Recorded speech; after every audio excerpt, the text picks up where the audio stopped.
Black red sandwall buttons, $15 a pop, 30 bucks.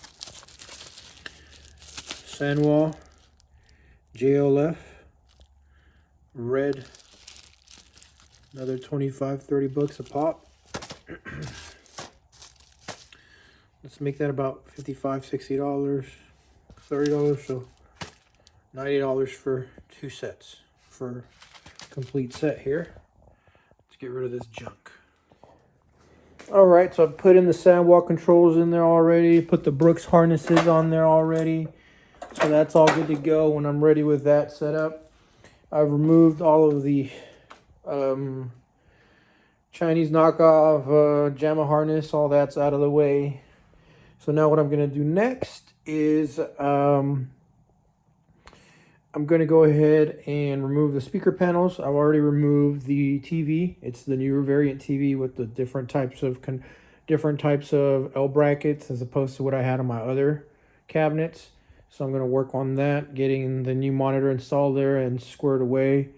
And then I do like this because they did better wire management here. So I'm going to go and follow what they've already done here and strap everything down. Now this light has already been plugged in, so I don't have to do anything. You can see there.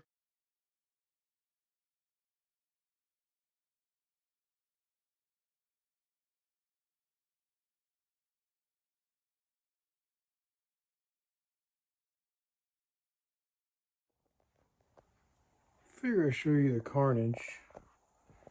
So I've dismantled not only that one, I've dismantled mine over there. So both have been fully dismantled. I decided to get rid of all the JAMA crap. All the JAMA harnesses. Everything's going. The only thing I'm leaving is the wiring for the fans and the LED lights. And that can be wired up with a 12-volt power supply, no problem. I'm going to be eliminating most of the stuff. I'll leave the wiring for the coin door and the buttons for going into settings. If anyone later on down the road wants to convert this into a JAMA, if I ever sell it, then it can be converted to JAMA. But rather than use a brand new wiring harness and using all of this crap, that's the power. That's the speaker amplifier, and then these are all the JAMA harnesses. These are actually both JAMA harnesses for both that and that. I've done rewiring a bunch of my Diamond Blue as far as the LED stuff. I had cut some corners when I first did it, but now I decided, you know what, do it right all the way. And so you'll see that too. I mean, there's tons of connectors over here as I took out the PC. And I've gone ahead and removed tons of the wiring because with the JAMA harness in there, I mean, yeah, it was all in the right place, but now I'm gonna do the cable management even better. So you can see that the Diamond Blue has these beams that go across, has that support in the middle there. This one does not have any beams that go across at all, and does not have any kind of support here on the side. So it's slightly different iterations on how from the outside they look almost the same, but I guess during the production of these, either they cut corners or they found different ways to produce them, but they're, at least the coin doors and all that looks the same. But that's pretty cool, guys. How's it going, guys? Update. I don't even know where I left off on the last video, quite honestly, but when I splice it together, I'll splice it together. Right, I guess. I've gone ahead and picked up some Goldwood 3-inch cone tweeters. These are GT25s. This is what the name is on them. These are from Parts Express. They're a couple bucks. They're not that expensive. I bought 4 of those because I'm actually going to be putting tweeters on both of my Trulixes. And then I bought some more of these 3-inch full-range Dayton Audios. And these are perfect. These are like $12 a piece. $13 plus shipping. So roughly about 15 bucks. I spent just under $100 buying 2 of these, 4 of those, and the amp. The amp's about 40 bucks, 30 something dollars. And so it's the same amp that I have on this one, but like I said, it's reliable. I've been using it on my Trulix, no problem at all. 200 watts, 100 watts to the sub, and 50 watts to each channel. And then I think on my last video I said that this was a 50 watt RMS, and it's not. It's a 30 watt RMS with a 60 watt max, meaning 60 watt max at peak, which is when you see 60 watts peak, that means it can handle that for a second, 2 or 3 seconds, but not continuous. 30 watts continuously. So this is good. And so I'll be running these in parallel, not in series, because you don't want to do that. So these are both 8 ohms speakers in parallel, which this amp is supposed to run 8 ohm speakers.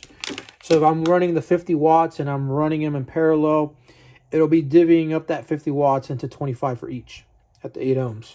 So it'll be a little bit under what their RMS is, but it's only by 5 watts because both of these speakers are set for 30 watts RMS. So it really won't have a problem sending the power to them.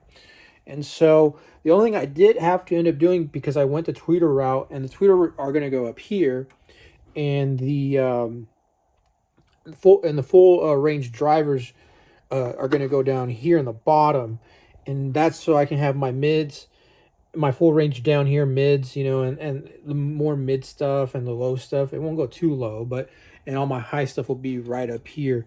And so I can get a really nice sound quality from this cabinet. And then I have also I bought another Vizio subwoofer for 40 bucks off of eBay. And it's basically the same subwoofer I put in this one. I can't remember the model number. I'll probably post a picture of it later when I get a chance in the video. But those subs, they are pretty much just drill hole, because they're wireless subwoofers for Vizio soundbars. And they have like an 8-inch sub in them, and they are designed to work with with the sound bar. But what I do is I just basically disconnect all of the components for the sound bar, and then I just connect it directly to a terminal that I drill a hole into it, and that way it turns into a passive sub. And those are rated for about 100 watts, so this can drive that subwoofer no problem. So that's not a big issue with that. And now to get the best out of the tweeters, I did get these crossovers. Now I tend to be very resourceful. I tend to hold on to speakers and stuff for future projects. So I had held on to these Infinity SAT 4500s or 4500s, 450s. And so I never really used them. I mean, they worked, but as you can see, they're made out of that foam material that starts to crack. And these are old speakers. And you can see here's a little tweeter and all that. So I just took the crossover out of it. You can see there it says TW for tweeter and then WF for the woofer. And so this will be a pretty easy conversion that you want to do, because if you add a tweeter, you have to do a crossover, or else the tweeter is not going to perform as well, because it's only designed to handle very high frequencies. And this will kind of separate the mids and the lows from the highs for you, so you can get the best performance from your tweeter. And so that way, when you get the much higher frequencies, you'll be able to hear them a lot better with that tweeter. And so it's a paper cone, but quite honestly, tweeters tend to be like that. Either they're paper or they're that plastic material. This full drive one is one of like what do they call it? A polycone. So it's a type of plastic, but it looks like a woven type of material, which is pretty cool. So that's my update. And then let me go ahead and walk over here and do an edit. And so you can kind of see here, I've removed all the junk already, and I kind of showed that to you earlier. Now I'm in the process of actually going to start to run the wires. Now I redid my diamond blue. Now I'm not done with it because I'm going to add the tweeters up top, so I kind of left this as is. But all the control deck wiring is going through here. I've removed all of the JAMA stuff. Every single thing to do with JAMA is gone from it. And so I've really tried my best to kind of do the wire management really good. So minimum wires going everywhere. Like I said, my speaker stuff is still waiting in process. Here is a little subwoofer that I told you about in my previous video. Like I said, it fits like a glove in there. No problem with it. And so I'm going to do the same thing on the black Julix. But let's go ahead and continue with the video. So quick update. I had to drill the holes for a fourth to make this fit properly in there. They're not perfect fit, unfortunately. And I will say that this version 2 kiosk that I got is much cheaper than the original one. Just look at these little speakers they put in here. And some of these were already blown out and not working. These are tiny, tiny. If you look at my original first video of the first Chulix, the Diamond Blue that I worked on, it had much bigger speakers, but it was an older variant. So as they got newer, they got cheaper on the parts from the looks of it. They really did cheap out on these. This is a really small one. It's just crazy. And then here's my crossover. And so I just hot wired everything here, soldered it all together, hit shrink, and then I hooked it up here to my terminal. And so this looks pretty much like that. And so it all just drops in right here, and you're good to go. And you can just hook it up, make it easy. Easy install. All right, it's a lot of work, but better to do it right the first time. So I've installed the tweeters up top, wired them down to the bottom here, soldered everything in here for both speakers, crossovers in there done. Did the same thing here. I ran out of wiring, but I had an old dead power supply, so I cut the wires from the power supply and used that wiring to run the treater wire down here. It's enough, thick enough gauge and stuff to handle it. And then gone ahead and done the routing properly, kind of do the wire management to be really good. And then everything's going to go down. So as you can see, here's the wire for the fan. It has a wire, it has the extra wire to do the 2-fan setup, but this Chulix, they kind of got cheaper and decided just 1 fan. But regardless, it's fine with 1 fan. And so now we've got the speaker panel done. And so now I can finally proceed to putting back the monitor. It's a lot of work. I mean, it took me like 2 hours to do this, but I had to do it slow and right because I have to line up everything to fit perfectly. And, you know, that's usually the case how it works. Now, here's the monitor. Just to reiterate, this is a different bracket design from the Diamond Blue. You see the Diamond Blue has these beams and stuff that go across for the monitor. This does not have those beams, so all the brackets are designed into the box here for where the monitor fits in. I put some spacers here on the bottom so that the monitor would fall at the right height. And then I put some Velcro on the inside of this to kind of make sure the monitor wouldn't shift, so it's in the right position, squared down. Now these brackets are super easy to install. All you do is bend them slightly from the 90-degree angle to like a 60-degree angle, whatever, and it'll push the monitor to the front. And so you can see it there, it's fitting perfectly in here. So I actually like this design much better, and I might upgrade that to this design later, because you can literally buy these L brackets at Home Depot or wherever, and you can just drill a hole, tighten it here, push it down, put some Velcro, and it ain't going anywhere. You don't need a Hadouken mount. It's so much easier, at least for the Chulixes. So much easier, very secure. You're not going to have to worry that this is going to shift anywhere. So then I can finally mount this to the Vulix, or the Chulix, sorry.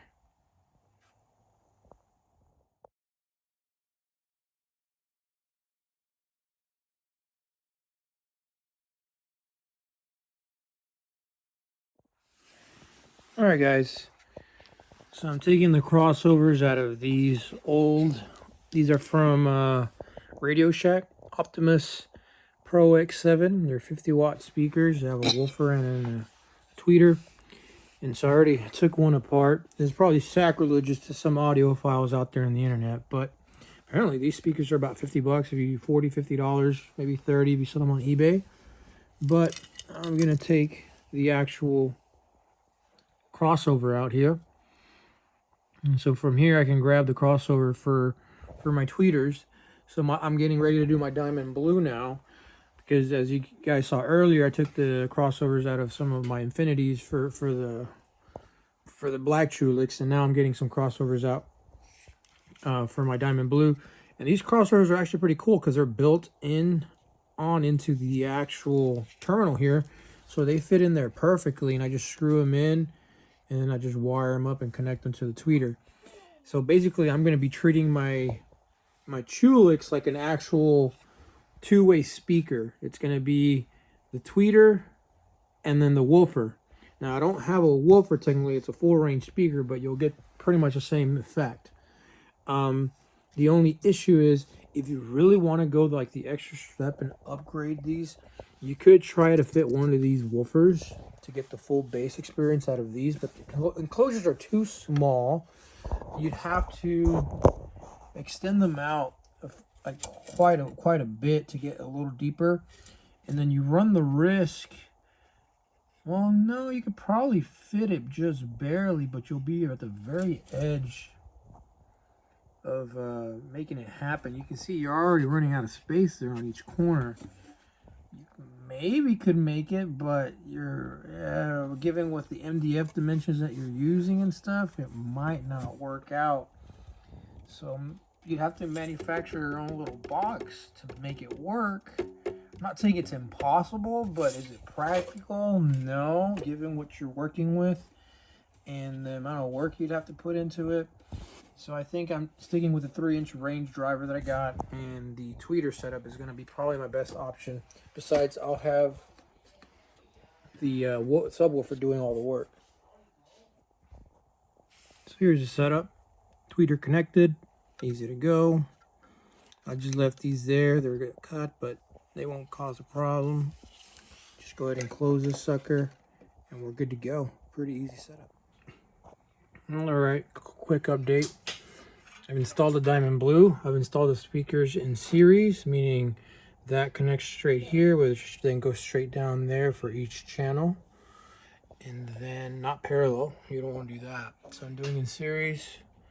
So that's perfect there. I've kind of routed the wire the best way that I can. Tied it all up together. Made as least of a mess as possible. I've routed every single wire that I need to do properly. This is all the wire that's coming out from the control panel. I've gone ahead and made it as organized as possible, so everything is nice and neat. No more crazy big mess anywhere, so it's all really as organized as I'll ever have it. One quick update I'm doing with the buttons is I'm going ahead and just swapping out the colors, mixing and matching, because as you can see my control panel's that way. And so I'm going to need some more buttons for the top plate. And so I figured, why spend a lot of money on sand walls, or more money on sand walls, when I already have the buttons here to convert it and keep the look of the cabinet. So these, you just unclip them and swap them out. They're really easy to do. And plus, I already had these on hand, and they're cheap. And these aren't going to be buttons that I'm going to press for playing. These are just going to be for selecting options. So quick update. Gone ahead and done all my wire routing, so make sure everything's nice and neat and routed properly. Here's all the wire that's coming up from the top with the speakers and the LEDs, so that's all coming nice and neat. So I kind of try to organize this wiring as best I can. So this is all just loose here, but you can see all the wiring for every single harness. It's all routed nice and neat. Everything that needs to go anywhere is already here. This is all the wiring that's coming from up top from the monitor, the display cable. So that's all going to come nicely routed properly. And so I'm trying to make this as clean of a setup as possible. And so this is the speaker that I bought for the sub. It's a Vizio. It's a part number, here it is, 1061. If you go on eBay, you can probably find these little ones. I paid like less than 40 bucks with shipping included for it. All I do is I drill a hole on the side, put the terminal connector, disconnect this from the internal connector, and switch it over to passive, and it connects through here, and this powers it. It gets powered by the amp. But this setup is very easy. This thing fits in there like a glove. So let me go ahead and show you that. All right, guys, as you can see here, the sub fits in there perfectly. It's a perfect sub for the Chulix. Basically, it's a plug and play. Just drill a hole here, put a terminal, turn it into a passive, and any 2.1 amp will run it easily since it's 100 watts. So easy to run, easy to put in here. There's no having much to do with it, no making your own box. I mean, you could make your own box if you want to, but this is a plug and play solution for everybody. And honestly, for me, with the time that I have, I'd rather just do this and forget about it. I don't have time to make a box and do all that. It's just, this is easier. 40 bucks and done. I've probably spent 40 bucks in getting all the tools that I need to just to build one. So, but here's the Cooler Master PC case. As you guys can see, it fits in here perfectly. I've already done the test fittings with the wiring and everything, so it works perfect. And there's enough space down here if you want to put a a Switch or another console, you can definitely do that. But because it is a PC build, I like this PC case because it gives it enough room to breathe. There's a lot of fans on this thing. I mean, other than going, the bench test like I did on this side over here, this is a case that I would recommend for anybody. I forgot the name of the Cooler Master. I know I'll probably put a picture of it somewhere at some point in there in the video, but as you guys can see, this is probably your best setup. You basically are taking up all of the real estate that goes in here, and you're getting the benefit of this breathing properly with the graphics card, and so all the heat's dissipating properly out here because there's some fins on the back end over here for the air to escape, and you're getting new air to go in. So I mean, this is a great setup, I think, for anybody. And so we're near the home stretch now.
Well, I showed you the completed product, and now I'm dismantling it.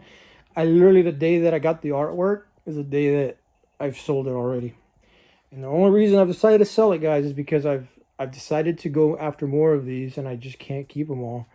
And I really wanted to keep the red and black, but I don't know. The first one I got already kind of has a special place already for me. It's like the first one, you kind of treat it like your baby, so that's kind of how it's turned out for me. But don't get me wrong, this thing is beautiful. And so I'm already dismantling it. It's already getting ready to go to its new home. Literally, I finished building it today, and it's already gone. They came and looked at it, went over it. They fell in love with it. We agreed on a price, and now it's gone. So I'll probably record it going on its journey to its new home and location.